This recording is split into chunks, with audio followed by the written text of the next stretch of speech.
தீபம், விளக்கேற்றும் எண்ணெய் மற்றும் அகர்பத்திகள் ஒரு தெய்வீக அனுபவம். பொங்கல் விடுமுறை முடிந்திருக்கிறது. இதனால் சென்னை திரும்பியிருக்கிறார்கள் பொதுமக்கள். ஆகையால் தாம்பரம் ரயில் நிலையம் மற்றும் பேருந்து நிலையங்களில் மக்கள் கூட்டம் அலைமோதி வருகிறது. அது தொடர்பான முக்கிய செய்தியை பார்த்து வருகிறோம். மேலும் தகவல்களை செய்தியாளர் மீரான் வழங்கிட கேட்கலாம். மீரான், வணக்கம். கள தகவல்களை சொல்லுங்க.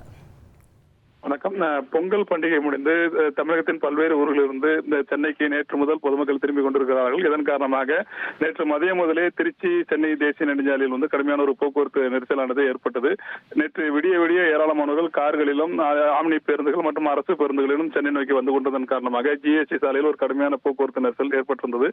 இந்த நிலையில் இன்று அதிகாலை முதல் விரைவு ரயில்களில் தென் மாவட்டங்களிலிருந்து சென்னை நோக்கி வருபவர்கள் வந்து கொண்டிருக்கிறார்கள். இதன் காரணமாக தாம்பரம் ரயில் நிலையத்தில் கூட்டம் அலைமோதுகிறது.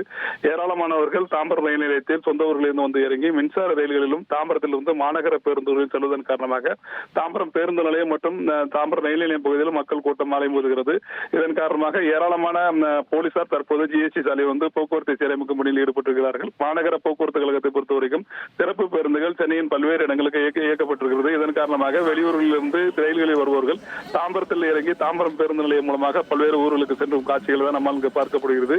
தொடர்ந்து தென் மாவட்டங்களிலிருந்து வருகிற ரயில்கள் அனைத்திலுமே கூட்டம் நிரம்பி வருகிறது. தாம்பரம் ரயில் நிலைய பகுதியிலும் தற்போது அதிக அளவு பயணிகள் கூட்டம் நிறைந்திருக்கிறது. தகவல்களுக்கு நன்றி மீரான். தீபம், விளக்கேற்றும் எண்ணெய் மற்றும் அகர்பத்திகள் ஒரு தெய்வீக அனுபவம்.